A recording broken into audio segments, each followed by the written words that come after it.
Et bonjour à tous, je vous retrouve pas au potager, hein, je suis dans ma buanderie devant mon meuble Asmi pour le lancement de la saison 2023 et c'est reparti pour une année de plus. Donc une petite vidéo voilà, pour lancer un peu tout ça et on va faire les premiers semis. Alors voilà, je suis devant mon installation pour faire mes semis en intérieur, le Yasai Paradaisu, le paradis des légumes, qui s'est déjà déplacé plusieurs fois. C'était un meuble au milieu de mon salon pour commencer. Là maintenant il est parti dans la buanderie. Et puis on va faire un peu le tour de cette installation-là, et puis on va lancer les premiers semis. Allez, c'est parti! Alors mon installation, c'est une installation en intérieur avec des éclairages artificiels et un chauffage d'appoint. Alors je ne sais pas si on va le deviner ici à l'image. Je vais essayer de bouger la caméra pour qu'on le devine mieux, il est là. Alors là, je vous ai mis des petites loupiottes supplémentaires artificielles ici, hop, qu'on devine là. C'est pour qu'on voit un peu mieux l'installation, parce que si j'allume vraiment les lampes là, qui sont ici les LED, vous allez voir un peu, on voit plus rien, tellement c'est puissant. Attendez, je vous allume ça. Voilà, là j'ai allumé les LED et vous voyez, en termes d'éclairage, tout de suite, là vraiment, ça fait un énorme zone de lumière. On ne voit plus rien, c'est vraiment des lampes extrêmement puissantes. Je vais repasser du coup sur l'éclairage que vous voyez précédemment pour qu'on voit un peu mieux. Attendez, je rebascule. Hop, voilà, on y voit un peu mieux. Donc c'est vraiment des lampes qui éclairent super fort. Hop, j'essaie de vous en décrocher une. Ça, le gros intérêt, c'est que ça chauffe pas. C'est vraiment, on peut y aller. C'est pas du tout, c'est des LED, hein, donc ça chauffe pas du tout. Il y a juste des petits crochets pour les accrocher au plafond. Au niveau du câblage filaire, c'est vraiment nickel. Il y a zéro risque de faire des courts-circuits ou de se faire mal avec, contrairement aux vieilles lampes CFL que j'avais au départ dans mon meuble Asmi. Là, on est vraiment sur du super matos. Alors, c'est un peu cher à l'achat, hein, ça je vous le cache pas. Par contre, sur la durée, c'est ce qu'il y a de plus rentable, hein, parce que c'est cher à acheter, mais après, ça consomme quasi rien. Chaque lampe fait 27 watts, donc les 4 lampes font à peine plus de 100 watts, ce qui n'est pas énorme en termes de consommation. Une seule lampe CFL, c'est 150 watts, et il m'en faudrait 2, donc je serais sur du 300 watts. Les néons T5 c'est pareil, ça consommerait un peu plus, et puis surtout les néons T5, il faut les remplacer au bout d'un moment, alors que ça c'est quasiment increvable, donc on l'achète une fois pour toutes. Après on est au niveau de la consommation énergétique électrique le plus faible, et puis après voilà, il n'y a pas de choses à racheter, des consommables comme les néons sur les néons T5 ou ce genre de choses. Je vous rappelle les trois grandes technologies, donc les lampes CFL, hein, donc le moins cher à l'achat, mais par contre qui durent le moins longtemps, niveau sécurité c'est un peu les plus dangereuses. Enfin, moi je trouve les câblages sont pas forcément top, surtout que généralement on va faire cohabiter de l'eau avec de l'électricité, donc il faut faire très attention à ça. Et puis en termes d'espérance de vie, puis de coût chaque année, c'est le plus important. Après on va avoir le néon T5, hein, ou T8 même, on peut utiliser. Donc là ça revient moyennement cher à l'achat et moyennement cher en entretien chaque année. Et puis après on a les LED comme ça, où là ça revient cher à l'achat, et par contre une fois qu'on les a achetés, vraiment ça coûte vraiment plus très cher à l'année. Donc là on est sur 60 € la lampe, au moment où je les avais achetés. Donc je ne sais pas combien c'est aujourd'hui, parce que j'ai acheté ça il y a 5 ans maintenant. Je pense que les prix ont dû bien monter. Donc il y en a 4, hein, vous voyez, donc c'est un bel investissement. Par contre voilà, moi j'ai acheté ça il y a 5 ans et ça bouge pas, et ça éclaire toujours aussi bien. Et en termes de sécurité, c'est vraiment ce qu'on fait de mieux. Alors chose intéressante à noter également, c'est que j'ai tapissé l'intérieur du meuble avec des éléments réfléchissants. Alors là c'était une sorte de plastique autocollant réfléchissant que j'avais trouvé, et puis le mieux, le moins cher, ça reste ce qu'ils appellent du mylar. C'est un matériau comme ça très réfléchissant qui coûte pas très cher, et ça permet de faire en sorte qu'un maximum de rayons de lumière soit renvoyé vers les légumes pour en perdre le moins possible. Voilà, l'idée c'est vraiment d'optimiser l'énergie utilisée dans ce meuble. Donc ces lampes normalement, alors là je ne l'ai pas encore fait parce que je fais la vidéo, mais ces lampes sont branchées sur un petit appareil qui se déclenche à heure régulière, donc il va se déclencher 14 heures par jour. Donc j'essaie de faire tourner ça en journée. Donc je le fais se déclencher à 6 h le matin et puis s'éteindre à 20 h. Enfin bon, après on met ça un peu comme on veut. Voilà, je branche toutes mes 4 lampes dessus, et puis ça allume et ça éteint les lampes pour que ça éclaire 14 heures par jour et qu'il y ait 10 heures de nuit. Voilà, donc ça permet d'avoir un éclairage qui se déclenche de manière automatique. Alors, chose importante également, pour réussir ces semis, ça va être la température, puisqu'on va avoir besoin de lumière. Une fois que les plantes ont germé, il y a besoin d'un bon éclairage. D'ailleurs, comme on peut le voir ici, là, c'est un peu surélevé, de manière à ce que j'ai plusieurs options de hauteur par rapport aux semis. Là, je peux mettre des semis à cette hauteur-là, ils sont plus près des lampes que ici, où ils sont quand même plus loin. Donc là, c'est pour quand ils ont commencé à un peu se développer. Donc on va avoir également besoin de pouvoir chauffer, surtout qu'ici c'est une buanderie, et comme vous le savez, je ne suis pas forcément là en permanence, donc c'est une pièce qui est relativement froide. Et donc j'ai ici un chauffage d'appoint. Hop, voilà, un petit chauffage d'appoint, vraiment de base. Un petit radiateur soufflant qui est posé en hauteur sur des briques bien stables, de manière à ce que ça ne bouge pas. Et il est branché sur une prise particulière, une prise thermostat, qui va se déclencher dès que la température va descendre sous les 20 degrés. Et donc le radiateur se déclenche jusqu'à ce que la température remonte au-dessus de 20 degrés. Et tout ce petit compartiment-là est bien étanche. Hein, donc il y a le mur et puis des panneaux en tissu tout autour. Il y en a également qu'on met devant. Hop, voilà, des panneaux que je vais remettre devant une fois que j'ai fini d'utiliser, que j'accroche là. Et après j'ai encore un deuxième rideau par-dessus, de manière à éviter de gaspiller l'énergie. Alors il faut savoir que ça coûte beaucoup plus cher en kilowattheure de chauffer que d'éclairer. Donc si le but c'est de faire des économies d'énergie, c'est toujours beaucoup plus intéressant d'essayer de mettre son installation en intérieur. On va avoir une température quand même beaucoup plus douce qu'en extérieur et où l'écart de température à maintenir va être plus faible. Donc il y aura besoin d'apporter moins d'énergie de chauffage que si on fait des semis dans des serres en extérieur par exemple, où là par contre on aura la lumière naturelle, mais voilà, comme je vous ai dit, la lumière c'est 100 watts par jour fois 14 heures, donc ça fait 1,4 kWh par jour, donc on est sur de l'ordre du 20 centimes d'euros par jour. Ça reste raisonnable, c'est un meuble qui va tourner à peu près 2 mois. Je vais avoir 60 jours fois 20 centimes, je vais avoir en gros pour 12 euros d'électricité utilisée par les lampes.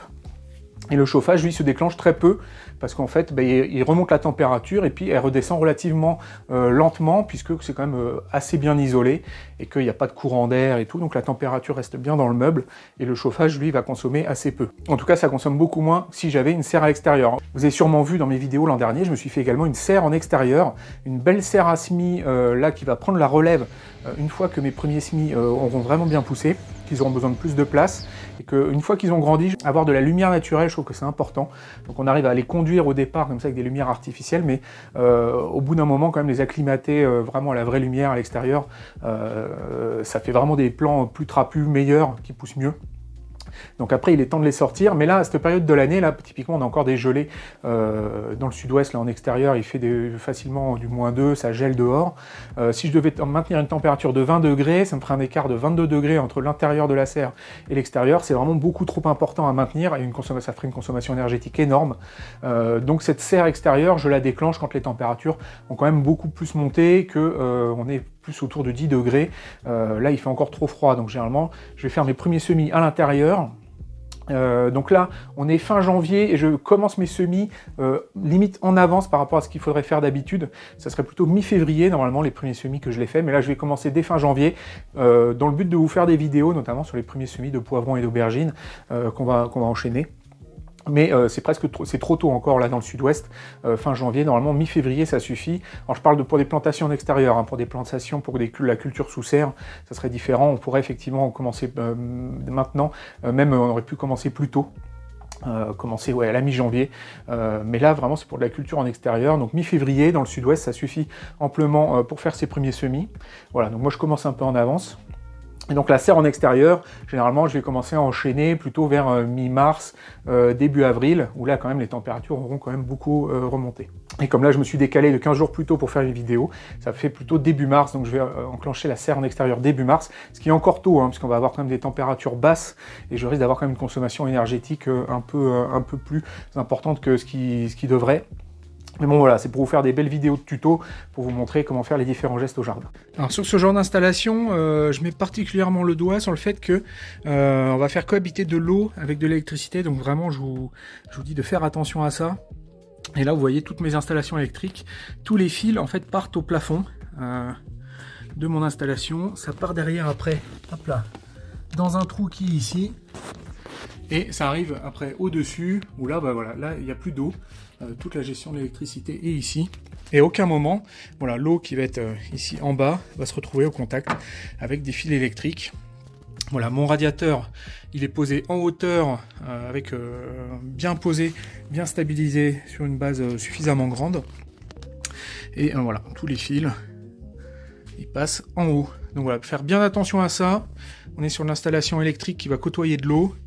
Donc voilà, faites pas n'importe quoi, j'ai pas envie que vous électrocutiez. Ah, puis à noter également, l'an dernier, j'avais installé une petite caméra dans le meuble à semis pour pouvoir suivre de loin les semis, genre de petite caméra comme ça qui était posée à l'envers et qui pouvait filmer les semis, puis on pouvait la diriger à distance, regarder à tel endroit ou un autre. Mais je ne l'ai pas remise cette année, ça fonctionne bien, c'est pas un souci, mais j'ai pas trouvé que c'était d'une utilité formidable, je préfère utiliser la caméra à un autre endroit. Voilà, c'était un petit gadget sympa, mais que j'ai pas remis cette année, c'était pas forcément très utile. Alors pour faire les semis à proprement parler, j'ai plein de matos là-dessous derrière qu'on devine. Donc des petites alvéoles comme ça, j'ai beaucoup travaillé avec ça au départ.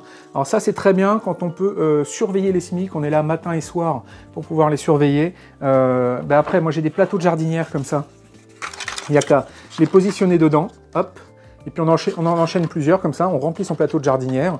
Voilà, c'est par petits paquets de 10. Alors c'est des plaques alvéolées beaucoup plus grandes, mais je les découpe en paquets de 10. C'est les plaques de Norten que j'avais utilisées, mais enfin bon, il y en a plein d'autres qui peuvent faire l'affaire. Hein. Puis c'est assez costaud, hein, ça tient sur la durée, ça va vous faire plusieurs années. Bon, ça finit quand même par se casser au bout d'un moment, c'est pas non plus éternel, mais voilà, ça fait quand même le travail. Le seul truc que je leur reproche peut-être, c'est qu'elles sont trop coniques. Il n'y a pas assez de place pour mettre beaucoup de terreau dedans. Mais franchement, pour lancer les semis, faire ses premiers petits plants de tomates et tout, c'est parfait. Ça fait très bien le travail. Après, avec une petite baguette chinoise, on fait sortir les semis par derrière. Et puis après, on n'a plus qu'à les repiquer. Donc voilà, ça c'est le premier truc que j'ai pu utiliser au départ. Et puis on arrose. Et puis j'arrose avec ce genre de pulvérisateur. Bon là, il n'est pas chargé. Mais voilà, on le met sous pression et puis on arrose, ça fait un pchit régulier, ça évite de tout déterrer, c'est assez délicat pour les plantes et puis en plus l'eau a le temps de se réchauffer dedans, elle est à température ambiante, ce qui est mieux quand même plutôt que d'arroser avec de l'eau glacée directement sortie du robinet. Et alors pour arroser aussi, ce que j'ai trouvé, j'ai ce petit arrosoir qui est vraiment sympa, qui ne peut pas se renverser, puisqu'on remplit l'eau par là et l'eau ne peut sortir que par là, et puis avec une paume d'arrosoir derrière, voilà, une petite paume pile poil qui va bien pour l'arrosoir. Donc voilà, très content de cet arrosoir là pour arroser les semis tout en délicatesse. Mais ça me sert quand même plus pour la serre en extérieur, en intérieur. Normalement juste le pchit ça suffit. Et j'évite d'utiliser les arrosoirs en direct comme ça sans paume parce qu'on peut vite déterrer en fait les graines en arrosant en direct.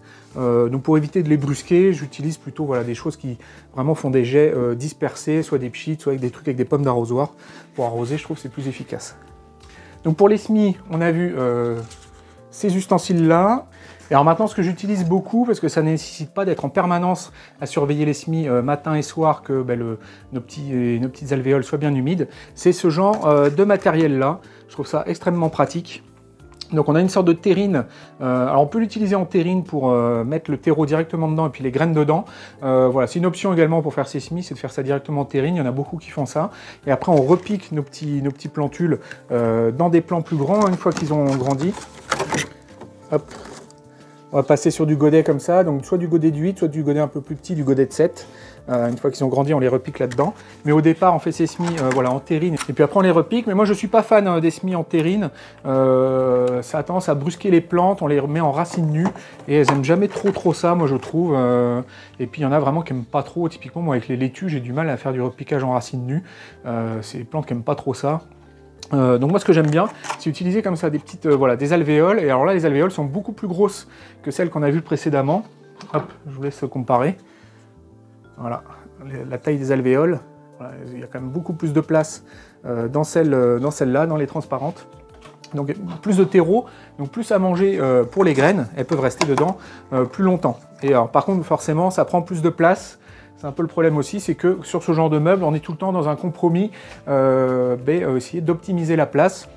Mais maintenant que j'ai ma serre en extérieur, j'ai moins ce problème-là. Si j'avais que cette serre-là, je ne pourrais pas utiliser ces alvéoles-là, elles sont trop grosses, ça me prendrait trop de place, je serais obligé de rester avec ça, parce que l'intérêt de ça, quand même, c'est que vraiment, on en met beaucoup sur une seule plaque comme ça, sur un seul plateau de jardinière comme ça, je vais mettre 70 petits trous. Alors que ça, là-dessus, je vais mettre à peine 36, je vais pouvoir mettre 3 boîtes, donc ça va me faire 36 trous, donc quasi la moitié en fait. Mais l'intérêt du coup de ces boîtes-là, c'est que je vais mettre mon terreau, ma graine, je vais refermer, et là, toute l'humidité, alors voilà, on peut fermer cette partie-là, soit ouvrir, soit fermer. Alors je ne vois pas trop l'intérêt, moi je suis toujours fermé de toute façon. Une fois que j'ai besoin d'ouvrir, je l'enlève. Et tout le temps que ça a besoin de germer, je laisse le couvercle et du coup, l'humidité reste bien à l'intérieur et il n'y a plus besoin d'arroser. Donc il faut bien doser la quantité d'eau au départ. Il ne faut pas qu'il y en ait trop ni pas assez. Selon le type de graine, il ne faut pas que ça baigne de trop. Mais une fois qu'on a mis l'eau, on ferme ça et il n'y a plus à s'en occuper tant que ça n'a pas germé. Et c'est vraiment l'intérêt, c'est que on le met dessous et puis il n'y a plus rien à faire. On attend que ça germe. Et puis une fois que ça a germé, par contre, il faut bien penser à ouvrir et là commencer à gérer ça en manuel. Mais bon, ça a commencé à faire sa racine, ça a germé et une fois que la plante a germé, c'est quand même moins délicat, tant au niveau température qu'au niveau arrosage. Donc voilà, moi j'utilise beaucoup ça. Alors au niveau température, j'ai oublié de vous en parler, on a parlé du chauffage. Il y a aussi un autre ustensile qu'on peut utiliser. Voilà, petit tapis chauffant qu'on branche, qu'on pose dans notre meuble à semis, et puis ça fait un petit peu de température, ça va monter à 25 degrés, choses comme ça. Ça se branche, ça consomme très peu d'énergie, hein. Ça se branche voilà, avec une prise. Mais bon, moi j'ai déjà mon installation avec le radiateur, et puis je trouve ça assez compliqué à manipuler, surtout avec mon espace vraiment très restreint et tout. J'ai un peu du mal à les utiliser, donc je pense que cette année je vais essayer de faire sans. Voilà, je vais essayer de voir pour faire sans. Jusqu'ici j'ai toujours bien réussi à faire mes semis sans, donc je vais essayer de continuer sans. Mais typiquement pour les semis les plus délicats comme ceux d'aubergine et de poivron, s'il y a besoin de température, c'est un bon moyen de s'aider pour se rajouter des degrés, utiliser ce genre de tapis chauffant. Bon, c'est un peu décousu cette vidéo, ça part dans tous les sens. C'est pas forcément super bien rangé. Alors après, en termes de matos pour faire les semis, voilà, je vous parlais des plaques Norten que j'utilise pour faire ça. Mais voilà, c'est ces plaques-là. Hop, alors c'est pas un placement de produit, hein, personne m'a payé pour faire ça. Et après, du coup, je les découpe comme ça. Avec une plaque, je peux faire 6 alvéoles comme ça. Et hop. Et c'est pratique, ça vaut pas très cher et puis ça tient sur la durée. Moi j'ai beaucoup utilisé ça au départ, par contre ça demande vraiment d'être là en permanence pour surveiller, parce que comme il n'y a pas le couvercle, ça sèche très vite. J'avais fait une première version de cette installation-là au milieu de mon salon avec un meuble Ikea Sniglar que j'avais adapté, un meuble à 2 étages, donc au lieu d'avoir tout sur un étage, j'avais sur 2 étages. C'était super efficace, ça a bien fait le boulot. Donc je vous renvoie à mes vidéos que j'avais fait sur le sujet. Si vous voulez voir un peu comment j'avais fait ça. C'est le même principe mais dans un meuble en fait, et puis pareil avec des tissus pour fermer l'installation. Alors voilà, c'est quand même c'est un système assez compliqué, c'est pas obligatoire de passer par là pour faire ses semis. Moi je fais ça parce que déjà, j'ai pas de fenêtre au sud, une bonne manière de faire ses semis, comme je vous dis, c'est soit d'avoir une serre en extérieur, mais moi je pense que ça consomme trop en chauffage pour avoir des températures adéquates pour bien faire pousser ses semis. Donc c'est quelque chose moi que j'écarte, surtout à cette période de l'année, là en janvier il fait trop froid. Donc pour faire ces semis, on a besoin généralement d'une grande baie vitrée orientée au sud, à l'intérieur, qui est chauffée, et puis on fait ses semis derrière la baie vitrée. Mais déjà, j'ai pas de grande baie vitrée au sud. Ici, en plus, c'est une maison, une résidence semi-principale, comme je vous l'ai déjà expliqué, donc je suis pas là en permanence. Donc j'ai besoin d'avoir un système qui fonctionne en automatique, où je ne sois pas là obligé d'être là en permanence pour arroser, ouvrir, déplacer, enfin voilà. Donc c'est pas quelque chose que je peux faire, d'où mon choix de partir là-dessus. Mais pour des gens qui auraient des petits potagers, juste une fenêtre bien orientée au sud dans une pièce bien chauffée, voilà, ça fait le travail. C'est pas obligé de partir dans des installations pareilles. Et puis pour ceux qui font vraiment très peu de plants, vous pouvez aussi juste acheter des plants en jardinerie quand vient le moment de planter les seins de glace. Si vous voulez faire juste quelques tomates et avoir 2 plants de courgettes et puis un plant d'aubergine, c'est pas la peine de vous lancer dans une installation pareille, vous la rentabiliserez jamais. Donc autant juste acheter des plants à des producteurs ou en jardinerie, ça vous reviendra bien moins cher, sera bien plus rentable.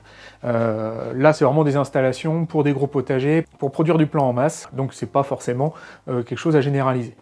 Et donc c'est parti pour l'ouverture de la saison des semis avec, comme chaque année, les premiers semis de l'année qui sont les piments, les poivrons et les aubergines, voilà, qui généralement entament la saison. Alors les plus courageux auront fait déjà des semis de laitue, moi j'ai tendance quand même à attendre un peu plus. Donc je ne vais pas vous détailler ici le semis, je vais faire une vidéo dédiée pour Potager Coach, une petite vidéo de tuto pour vraiment bien préciser le geste du semis de ces 3 légumes-là. Donc il y aura une vidéo qui va popper prochainement à ce sujet-là. Puis je profite du coup de ce moment-là pour vous faire un peu le point sur Potager Coach, vous savez, le logiciel que je développe pour vous assister au potager, le point Poco comme je l'appelle, parce que l'appli, moi, quand on parle en famille, on l'appelle Poco, ça va plus vite à dire. Et donc d'abord, je tenais à remercier tous ceux qui se sont abonnés depuis la vidéo de lancement. Vous êtes nombreux, donc voilà, ça fait super plaisir de voir qu'il y a du répondant. J'ai beaucoup de retours positifs de votre part en commentaire, comme quoi le logiciel est utile. Beaucoup de gens qui se réabonnent de l'année dernière aussi, qui continuent. Donc c'est donc ils y sont satisfaits. J'ai beaucoup de sollicitations, de demandes pour des nouveaux développements, des nouvelles fonctionnalités. Alors je vois que ça fume dans les logs, hein, ça fait du calendrier, de l'agenda à foison. Mais il y a des gens qui veulent plus de fonctionnalités encore, que ça puisse gérer les poules, plus de légumes, les vergers, tout ça. Donc ça tryhard de mon côté, je vais essayer de continuer, je continue de rajouter des fonctionnalités. Là encore, dernièrement, depuis la vidéo de lancement, j'ai amélioré plein de petits trucs d'interface graphique dans le logiciel pour améliorer l'expérience utilisateur.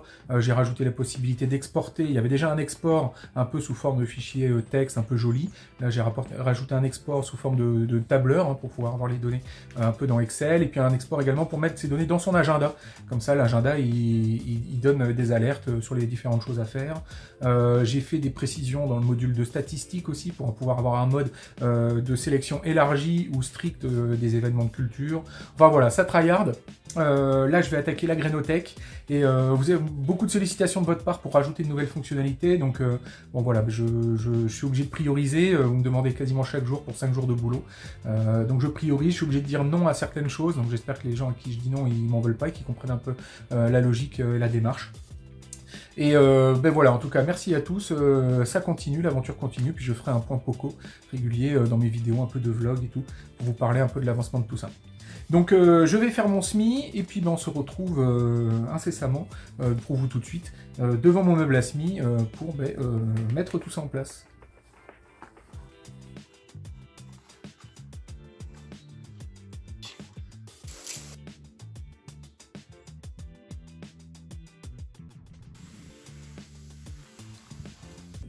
Je prends mon couvercle, je ferme, et voilà, j'ai une première terrine de semis de prête.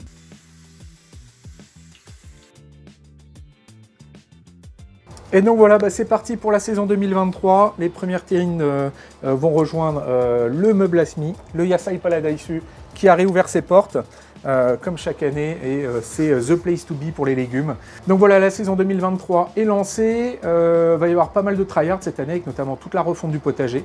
Et puis c'est parti. J'espère que cette vidéo vous aura plu. N'hésitez pas à mettre un petit pouce bleu, à vous abonner si ce n'est pas encore fait, hein, c'est gratuit. Et puis je vous dis à bientôt pour une prochaine vidéo. À bientôt.